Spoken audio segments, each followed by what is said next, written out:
19वीं सदी के अंत में ब्रिटिश पुरातत्वविद जेम्स टेक्कन के घने जंगलों में एक रहस्यमय गांव की खोज करते हैं। गांव के लोगों का रहस्यमय व्यवहार और प्राचीन मंदिर के बारे में चर्चा करते हुए एक बूढ़े व्यक्ति द्वारा चमकते रत्न की कथा सुनाई जाती है। यह रत्न अदृश्य शक्तियों और प्राचीन श्राप से जुड़ा हुआ है, जिसने जेम्स की रुचि जगा दी। जेम्स एक परित्यक्त मंदिर में प्रवेश करते हैं, जहां वह दीवारों पर अजीब प्रतीकों और चित्रों को देखते हैं। ये प्रतीक एक प्राचीन सभ्यता की भाषा में लिखे गए हैं, जो चमकते रत्न के बारे में बताते हैं। मंदिर के नीचे एक गुप्त तहखाने का पता चलता है, जहां रत्न के अस्तित्व का सबूत मिलता है। जेम्स एक स्थानीय जादूगरनी रजनी से मिलते हैं, जो उन्हें रत्न के श्राप के बारे में चेतावनी देती है। रजनी बताती है कि यह रत्न कई लोगों की मौत का कारण बना है और इसे छूने वाला व्यक्ति धीरे धीरे अपना मानसिक संतुलन खो देता है। जेम्स को अपने बचपन की एक रहस्यमय घटना याद आती है, जो इस रत्न से जुड़ी हुई है। जेम्स जंगल में आगे बढ़ते हैं, लेकिन रास्ते में उन्हें अदृश्य शक्तियों और जादुई फंदों का सामना करना पड़ता है। पेड़ अचानक हिलने लगते हैं और छाया से बनी आकृतियां उन्हें डराने की कोशिश करती हैं।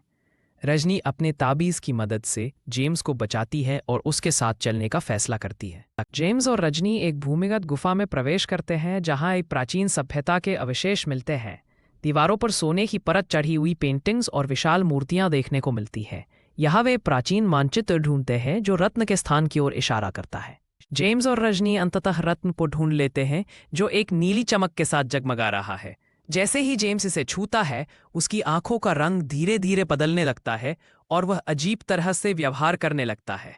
रजनी को समझ आता है कि रत्न का श्राप जेम्स पर हावी हो रहा है। रजनी जेम्स को बताती है कि यह रत्न एक शापित वस्तु है, जो आत्माओं को कैद करने की क्षमता रखता है। वह यह भी खुलासा करती है कि जेम्स के पूर्वज इस रत्न से जुड़े हुए थे और उन्होंने ही इसे छुपाया था। जेम्स को अपने परिवार के अतीत के बारे में पता चलता है, जो उसे झकझोर देता है। रत्न को नष्ट करने के लिए जेम्स और रजनी रत्न के रक्षक एक अदृश्य शक्ति से लड़ते हैं। रजनी अपने जादू का उपयोग करके जेम्स की मदद करती है, लेकिन इस प्रक्रिया में वह घायल हो जाती है। अंत में रत्न टूट जाता है और उससे निकलने वाली काली ऊर्जा गायब हो जाती है।